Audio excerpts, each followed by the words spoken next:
ിട്ട് തണലത്ത് വെച്ചിട്ട് വേണം അത് ജസ്റ്റ് ഒന്ന് വളരുന്നവരെ നമ്മളത് ശ്രദ്ധിക്കാനായിട്ട്. ഏറ്റവും കൂടുതൽ വെയിൽ ഇഷ്ടപ്പെടുന്ന ഒരു ചെടി കൂടിയാണ് ഈ ബൊഗൈൻവില്ല. നമ്മൾ തൈ അയക്കുമ്പോൾ ചെറുങ്ങനെ ഒന്ന് ശ്രദ്ധിച്ചു കൊടുത്താൽ മതി.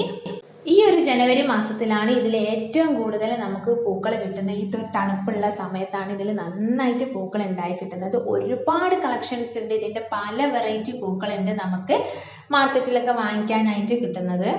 പിന്നെ ഇതിൻ്റെ കൊമ്പ് നമ്മൾ ചട്ടിയിലേക്ക് വെച്ച് കൊടുക്കുക അല്ലാതെ കറ്റാർ വാഴ ഉണ്ടെങ്കിൽ അതിലേക്ക് ഇതിൻ്റെ ഒരു കൊമ്പ് നമ്മൾ കുത്തി കൊടുത്തിട്ടുണ്ടെങ്കിൽ അതും ഇതേപോലെ നല്ല രീതിയിൽ തന്നെ ഉണ്ടായി കിട്ടുന്നതാണ്. പിന്നെ ഈ ഒരു ചെടി ഒരുപാട് വളർന്നു പോവാതെ കട്ട് ചെയ്തിട്ട് കൊടുത്തിട്ടുണ്ടെങ്കിൽ നമുക്കിത് ഇതേപോലെ നല്ല കുറ്റിയായിട്ട് വളർത്തിയെടുക്കാനായിട്ട് നല്ല ഭംഗി ഉണ്ടാവും. ഒരുപാട് വളർന്നിട്ടുണ്ടെങ്കിൽ ഇതിൻ്റെ ഒരു ഭംഗി അങ്ങ് പോയി കിട്ടും. അപ്പോൾ നമ്മൾ കുറ്റി ആകുമ്പോൾ തന്നെ ഇതിൻ്റെ ചികിരങ്ങളൊക്കെ വെട്ടി കൊടുത്തിട്ടുണ്ടെങ്കിൽ നല്ല കുറ്റിയായിട്ട് ബുഷിയായിട്ട് നമുക്ക് ഒരുപാട് പൂക്കൾ ഉണ്ടായി കിട്ടും. ഇതേപോലെ ഒരു നല്ല വീഡിയോ ആയിട്ട് വീണ്ടും കാണാം. Okay, by.